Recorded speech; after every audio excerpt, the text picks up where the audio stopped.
Welcome to Paintbrush and Ivories, the podcast for artists and curious creatives that connects creativity with the heart and soul. My name's Michelle Walker, and I'm here today with Liz Ackerley from the UK. Hi, Liz. Hi, Michelle. Good to be here. Liz is a contemporary mixed media abstract artist based in northwest of the UK. Landscape and place are her areas of exploration. In addition to creating art, she also teaches workshops, and her two online courses, Make Your Mark and Your Sketchbook Journey, can be found online, and there'll be links in the show notes for those. Thanks for joining me today, Liz. You're welcome. It's good to be here. We're having a conversation that's really tying off an initial interaction we had on social media, and that was around a quote that you posted by Cezanne. The most seductive thing about art is the personality of the artist himself. I know you and I started talking about this inquiry that we're doing into ourselves as our artist identity. Tell me a few thoughts that you've got about where you're at with that question. Place and sense of place, and what is it that makes places as they are, has been a driving question for me at least through the last few years. And I think that's driven by a lot of things really to do with my background, my interest in landscape, my interest in what makes things as they are. And I think that's one of those core kind of questions for me. What is it that makes things as they are? And it's a huge one. So then, of course, you break that down into, what is it that drives those places? In a way, that's really what's driven the last exhibition I had, which was Landscape Inside Out. It was all about my local area, my local places, the moors, the panoramic views, the woodland. What was it for me that made them as they are? And that was fantastic to be able to see some of that work, Liz, through social media, because you and I obviously live in different parts of the globe. And I think for me, like you and I have connected around the whole topic of place and landscape. That's part of both our artworks, and probably why we sort of watch each other and what we're doing via social media. I think if people are listening and are thinking about this question of your creative identity, so what is my creative identity as an artist? And I think that's a very fundamental question, as you said. And like you alluded to, we need to look backwards into our lives, don't we? And I love this idea of our basket of loves and interests and likes and dislikes actually are dots that form a line that make up the artist that we are. And so it can be a really useful activity beyond just general thinking, but actually sitting down and capturing some of those core things. So you mentioned landscape architecture to me before we jumped on. You've had some careers that really relate to your artwork. Tell me a bit more about that. Yeah, going back to what you said about, jotting things down, and we all have that core bag of things that are about us.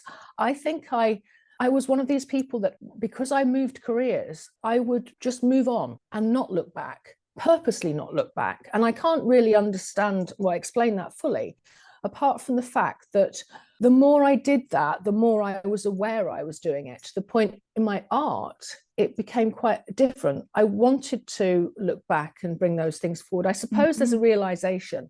And I guess I always captured that. And I wrote it in my book quite frequently, All That You Can't Leave Behind, which I think is a U2 song, this All You Can't Leave Behind. And I think that has been something that's been quite useful for me. If you move on to different things, there is this need to sort of just be aware of what is it that is that common thread? What are those things that you're interested in that you'll bring forward? And bizarrely, for quite a while in my art career, when I first started, my introduction into art really was through illustration. I would not draw ever the landscape. I would not want to do it. I would keep away from it. And it was almost like I didn't feel that I was either ready or knew what to say. And it was only through actually physically being in a landscape one day and saying to myself, look, this is what you love. And I thought it was too untouchable until I started reframing it and asking myself, what is it that you love? Why do you love it? What is it that drives you? Is it the landscape?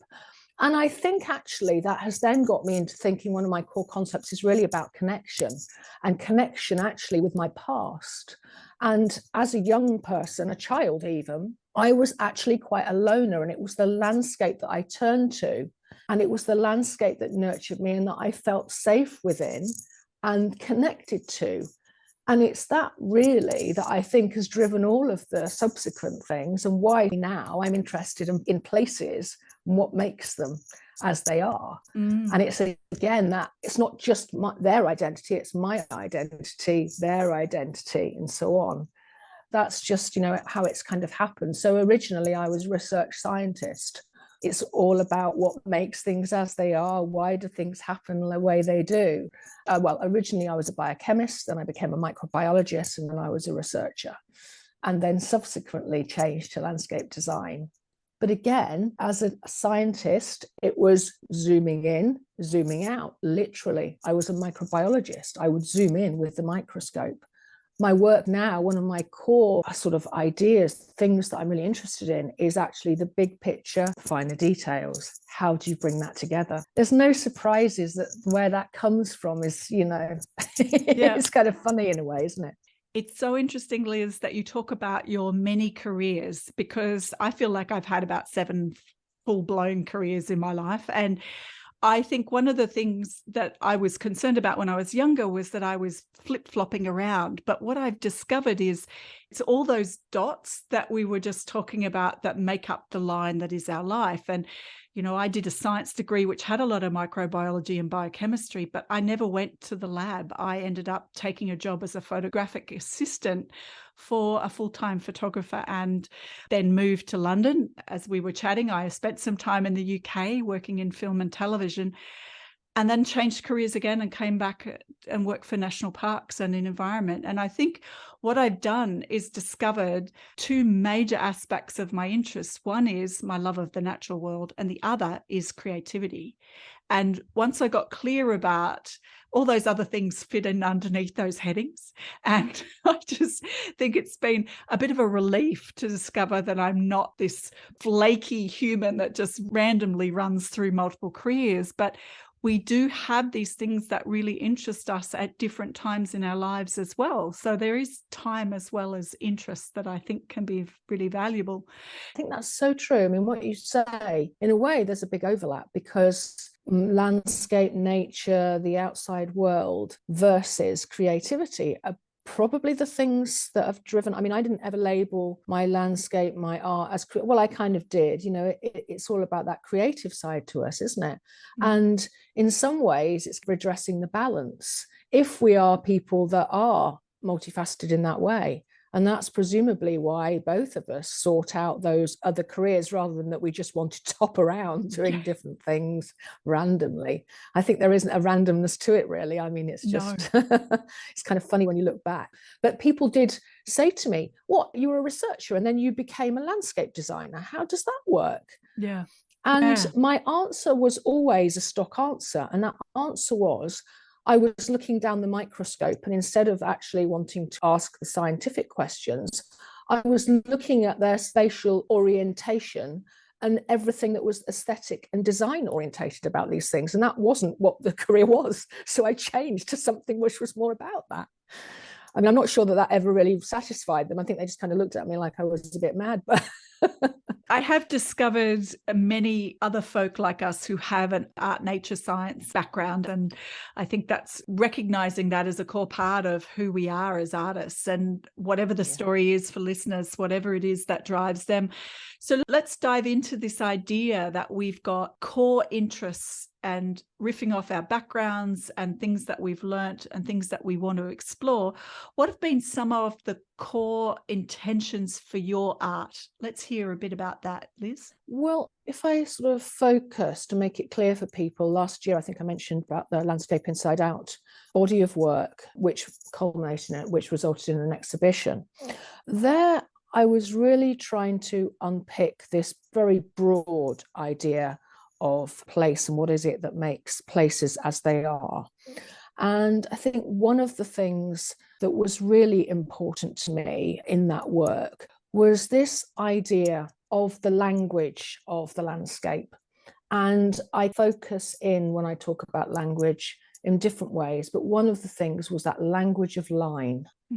the meandering lines, the big stocky lines, the lines that can be some physical element, or the lines that are part physical but part give you that kind of language through the lyrical nature of the landscape. So oftentimes I was looking at landscapes that were big panoramics, but there were these sort of like the lines of the fences meandering off into the distance, the lines of the barbed wire, the lines that were formed just really from the edges of things. So line is actually something that's quite fundamental to me. And the reason that I focused on that as a sort of an example of one of my core things is because at first, when I started painting, I didn't have any line work, I took those marks away for some reason. And it took me ages to work out, why is this not reflecting my feel of this place? And it was because the lines had gone. And I'm not talking about lines where you sort of like do a line around something that exists as an entity already as a shape. I'm talking about lines for line's sake. And that part of the language for me is the line work. And I practice it, I draw it, I paint it, I use different tools for it. So that's one of the core aspects of me, because it's a very practical thing in a way. It's not a concept like connection or energy, but it is something that is important in my work. And I know it's important in my work, because when my work doesn't have it, it's not complete. Yeah. So, yeah. I guess that's probably true maybe for a lot of us. I think part of the writing and text that I incorporate in terms of collage is very important, and it's possibly part of that line work. That's something that needs to be explored again. It's that narrative. So, but I think it's kind of connected into that whole line idea. There's and the language. So many thoughts that I've had listening to your response, because for me, one of the pivotal moments in my career a couple of years ago was recognizing, and I'd been mucking around with painting, mostly in acrylics with some collage, for maybe 5 or 6 years without a lot of focus on it. And what happened for me was actually recognizing a Cezanne moment where I went, abstract painting with my environmental background equals abstract landscapes. That's what I want to do for the rest of my life. And it was really interesting how at home that concept felt. You know, sometimes I avoid labels, but this particular time the label felt really right. And that was, I guess, a no-brainer. Probably someone from the outside would have recognized it for me a long time before. But this idea of being in process and making art, and I'd started out using my painting was really a coaching tool when I first got into it about 10 years ago. And so I could run women's retreats, and I could use painting and help women engage with their own selves and their own personal development through a creative pursuit. And canvas and paints was very easy to do, but it wasn't my thing. And some of that was, you know, the Buddha face and the goddess painting and the energy painting. And I was okay with that, but I wasn't as turned on as I was when I realized what I really wanted to do was this thing called abstract landscapes. And the sort of experience that I've had, like you, for me, a meandering line is often in my work. And part of what I think is been a recognition of my identity is I bring an environmental planner's background. And so I see the world from a perspective of a bird flying over the land rather than sitting in the land looking out at a horizon. So you never see horizon in my work. It's an absent feature. And I think of myself more as an eagle flying around. So I see the traversing of the roads and the river lines and the creeks, and people's footprint on the land is very much that perspective difference. And that was part of the recognition that I had, that's why I saw the land that way, was because of my background in planning and seeing the world as maps. That's so interesting. For me, similarly, I'm never painting a view. And my take on that is slightly different, but maybe coming from the direction of me as a designer rather than maybe as you as a planner. When I am experiencing the landscape, my paintings are really about my feelings for the place. And when I'm experiencing the landscape, I'm looking up, I'm looking down, I'm looking this way, I'm looking that. I'm feeling things with all the different sort of senses. And so I'm trying to capture that. So that's never going to be a single view, because that's not how I see it. I never just look out at a flat view. And so my whole work outside is around trying to collect all those influences. I've no idea how they're going to turn out on a canvas, but to bring those back, and then I kind of unravel them in a more of an intuitive process. I don't know what the end result is, but I know when I get there. And so in a way that brings me to non-representational work. I never sort of, it's again this thing of labels and whether that's helpful. I think it can be helpful, but sometimes I don't necessarily call myself an abstract artist, although inevitably I probably am more abstract than I am representational. But because I never know what pendulum swing is, whether I'm going to be maybe a little bit less abstract in one set of work and a little bit more in others. I suppose that's because I don't want to put myself into a small box. Yeah. And I don't want to kind of prevent myself from getting out of that sort of place that I've made into. But maybe that's, not very helpful. I don't know. It's just the way I'm thinking about it at the moment. So although on my core, reasons for my work is about wanting to reflect an abstraction, it could be semi-abstract. It might be, it's more about what my work is about than labeling it, if you know what I mean. It's about my feelings of those places that are driven by those sensory experiences. So I could never create my work unless I spend a lot of time with my subject matter, because my core values is also about the energy of those places. And if you don't go to those places and spend a lot of time there, you can't hope to know what or feel the energy.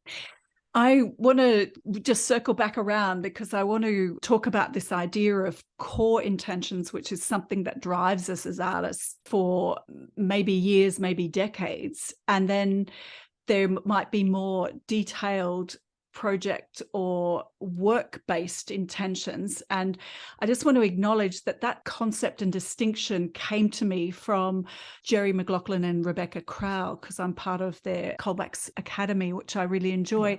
And that concept, so I'm going to put a link to a really good podcast episode from the Messy Studio, which is Rebecca's podcast, talking about core intentions, which was episode 167. And I think that people, if they're interested in this topic, might want to listen to Rebecca's words specifically. But let me just give you an excerpt. She talks about knowing what's most meaningful to you in your work, and applying that knowledge in a flexible way is key. Your intentions, if broad enough, allow for unfolding interpretations over time. And I feel like when I first encountered this idea of core intentions, I felt a bit restricted. The more I have explored it, the more useful and the more valuable structurally it has provided me in terms of my artwork and right down to my identity. You've got some thoughts about this. Do you want to comment on this, Liz? I think what I would say is that inevitably those core intentions may evolve and change quite a lot. They then might become more kind of consistent the more we do. But then for our particular groups of work that we might do, if we're working, for example, on a group of paintings, a series, for example, I'm doing some at the moment, which I'm calling my Wild Flora series, they are necessarily focused in. What I would say is I don't think we should try and overly prescribe our work. So we might sort of be wandering for a while in a series of work. I don't think it necessarily is important to say, right, well, which core concept does this belong to? Oh, is that slightly different? Oh, does this, I think. No, not at all. And I don't think that's really what's being suggested. We need to kind of let ourselves breathe. Yeah, I think it's actually the golden thread. I look at what I've done in the last 6 months, and I went from some very abstract landscape work of post-flood, which I called, my flooded country. And then I actually grabbed some maps of town centres that flooded, that really meant something to me in my local area. And they were much more, you could actually recognise the maps of what towns they were. So they were a little bit more representational. And now I've just gone the other direction. And I feel that what this gives us permission to do, if we sit and think about it, is it all comes back to something that interests us. The way that we take it out into the world, I think we are allowed to give ourselves permission to vary radically from one project to the next. And this can cause some artists anxiety, can I say? I think this can be a bit of a concern. And I'll give you a quick example. Some of my core intentions for my artwork is all around connection to land and nature. So you and I have that, some of these in common. Yeah. I want to always talk about the value and the beauty found in the natural world, the importance of nature to us as human in our human experience, but also my concern about the human impacts on the land. Coming from an environmental impact kind of background, it's really been relevant. But also that layered on that, because that's what I'm just about to talk to, is some of their process things. So you and I have collage in common. We have use of text in common. We also take both structured and unstructured approaches.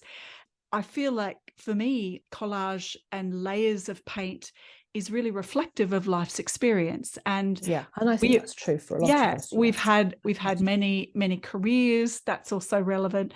I also like the idea of our handwritten word being in our artwork as another fingerprint of us as an artist.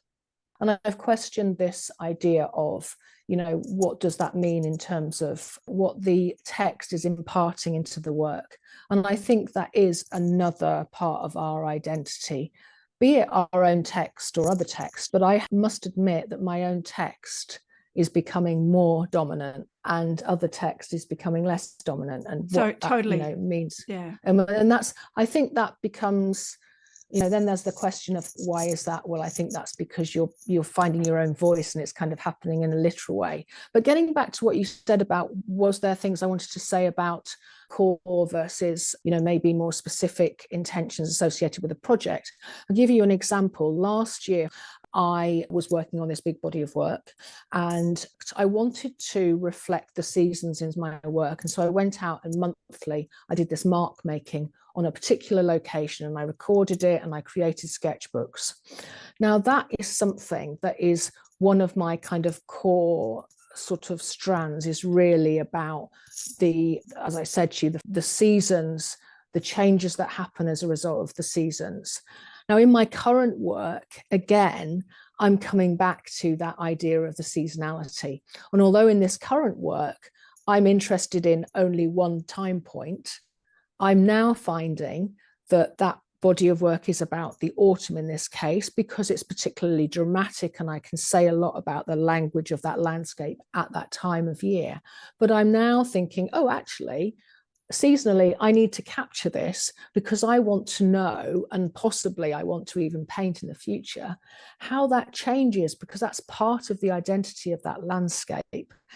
Like you, I'm wanting to reflect the beauty and the wonder of nature and that land, but I'm also wanting to share the changes and the evolution of that landscape within a season. And, people will respond to that differently. I found that in my exhibition, people were loving certain paintings, possibly because of what the seasons that they reflected meant to them. So it's that whole thing of how does that landscape identity work? But can you see that I'm looking at it as one of my core concepts, changes and evolution of land, versus on my specific project, I'm looking at it in a more intense way. And that might then bring in other aspects of what I'm interested in. It might bring it does definitely bring in colour, obviously in the autumn and colour, but then the lines, again, they change, they evolve through the seasons. So these connections between the big pot of core concepts and then the more detailed intentions. And I think you're absolutely right. There's that golden thread, isn't there? And I think the good thing about having these not necessarily written down, but quite often they're written down. I write them down. I have mind maps and all sorts. Having them written down prompts that thinking process and the questioning, which I think is really important as part of our artist identity, about why are we doing that? What is it that, the idea of noticing what you notice, which I think is really important for us as artists, as individuals, as we develop our identity in our work. And that's something I think which is, if people only remember one thing from what we've discussed, this idea of why and notice what I notice, and trying to make those connections, however you do it and feel comfortable doing it, whether in written form or otherwise, is really valuable. And one of the things I just wanted to mention about my series-based work, my project work, not the bigger picture, but the actual specifics, like my wild flora or whatever the subject is, I have this thing where I actually, it's part of how, probably who I am as a scientist and an artist, and this idea of making sure that you're kind of not missing things. So I have this thing when I've been exploring a subject, if I give the example of wild flora, I went out, I did many drawings, I did mark making, I did different types of drawings, I used different media, brought them all back to the studio. And then I am writing my 50, what is it about that is so enthralling and interesting in that subject? So I end up with a massive list. And then I categorize the list to make it easier. And then I reduce the list and I end up with 10 key statements that I then have hovering that I use for exploration, because I find it helps me unpick the subject matter. And it's, again, something about what is it that I want to get across in my work. It's about those intentions, isn't it? So is that something you then take into the next iteration of the work, whether you go from sketches in the landscape back home to the studio and then work on the larger scale works? Those 10 statements are what part of the inspiration? Yeah, fantastic. I'm very aware that I don't want to force fit, because as a scientist, we always, that's a tricky one. I want to keep in my intuitive mind when I'm painting. So I just have them. And then I sometimes reflect on them and say, well, are these actually coming into the work? If they are, well, that's interesting. So I try and have them in a kind of I don't want them to be the critical driver of the work, because that could be a bit of a red herring. I just want to be aware of them, if you know what I mean. Yeah. Yeah. So journaling is a core part of your art practice and your studio work? It is. And I think that wasn't always the case. No, hasn't been for me either, but it's becoming more so. It's interesting. I think the more that you do it, the more you see that it has a role to play. And sometimes I think I can personally get quite caught up in my own head, especially when I'm getting into the grips of a series of work that I'm painting, and all of a sudden where am I? What is this about? I don't know. You get a little bit lost in it. And I think the journaling can help the navigation through what can be quite challenging aspects of painting. When you get into that, what we call the mucky middle, the messy middle, the kind of not at the big woohoo of the beginning, and you're not towards you're in that kind of, in a way, quite a challenging stage. And I find that by having some sense of writing and journaling, or it can be a mind map, or it can be just, jotting words down. It doesn't have to be long epistles. I find that quite useful. And, I guess a lot of us do. I find it useful for pre-thinking work. So I use it as a way of capturing, coming into a new body of work, what sort of things are up for me, what marks, what colors, what palette. Yeah. I also try and capture the palette as I develop it, because so often I've used a whole lot of colors and then I'm past it and I haven't really jotted down what mixes I've used. So I find that, so it's not just journaling in words, but journaling in the sort of studio note sense. I love that you've got these phases. I don't feel like I'm nearly as structured as you, but I do have some repeating things, and I'm starting to really enjoy, this is probably right down at the end of the mark making / artist voice, in terms of things that I find really recur again and again in my work. And the hatch mark is one of mine. And this is, the counting, the passing of time, the idea of making a mark in its very fundamental sense has been in my work for probably a year, and they're not looking like going away. So there's, we talked before about the line right at the beginning of the conversation. There's these things that I think it's really good to, as you say, notice what we're noticing and stop long enough to notice what you're not noticing. And I feel that we can be in process. We go into the studio, we whack on the apron and crack out the paints, and we're into it. And that dance between doing and stillness and observing, while we obviously do it for an individual work, while we're trying to complete it, we're trying to see what the work needs. But I find there's many layers at which we need to do that and stop and think, and just on the sort of you talked before about mind maps and so forth and exploring our history. Some of the really illuminating things that I've done only a couple of times in my art career is stop and really excavate. What are the things that have influenced me? What are the artists that inspire me? What are the color palettes? What are the, right down to the marks, etc. And I think having thought deeply about that, it actually is really reinforcing for not constraining in any way, but just acknowledging that, oh yeah, that's me. I can look at that inspiration board, or I can look at that influences board and really see myself like a mirror in there. Yeah. And I'm picking up on that actually, because I have a mood board in my studio, and I think it's really important to look at that on a regular basis. I mean, inevitably I do, because mine's on my work desk, but to see what's changed, to add things, to take away, it's a bit like a compost heap. You're constantly refining and evolving it, and adding, things, or maybe taking things away that aren't as important anymore or don't feel as important. I mean, not removing them completely, because you might put them on one side and find that they come back. But, absolutely, it's kind of an evolutionary sort of process. I mean, picking up, Michelle, on what you were saying, when I was talking journaling, I was thinking very specifically about writing about my work. But in reality, I do all of those things. I look at other people's different work. I might cut things that mean something to me and put it into my journal. I write about those, why they're important. Color palette, I actually have a whole list of, when I'm doing my work, I write a list of descriptions of the colors when I'm out, and then I try and create those. And then I paint little swatches and have those stuck in, and then I evolve it as I develop the work. So it's a kind of a whole range of types of journaling I do. And that's such a rich painting. It's such a rich resource for us going forward. And every time you do that, you're actually leaving a legacy for your future artist self. I think that that's really key. All right. I feel like we probably need to wrap this up. This is something we could talk about for a month, but what's come out is your comments about your journaling, the writing, but also both of us doing a lot of studio note-taking and a studio sketchbooks to capture all sorts of things, word, image palettes. Okay. So if people aren't doing that, they might want to try and explore that for themselves in their art.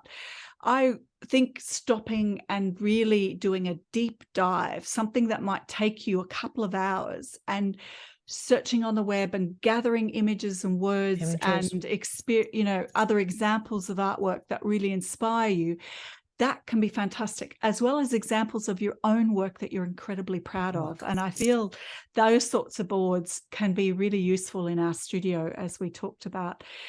One thing I do want to mention in the wrap, which we have only just touched on tangentially, but I think it's really good cautionary moment, is be careful how much other artwork you regularly consume by artists, because to be our own true selves, we've got to allow ourselves to just steep in the vocabulary that's of interest to us and do it through our hands.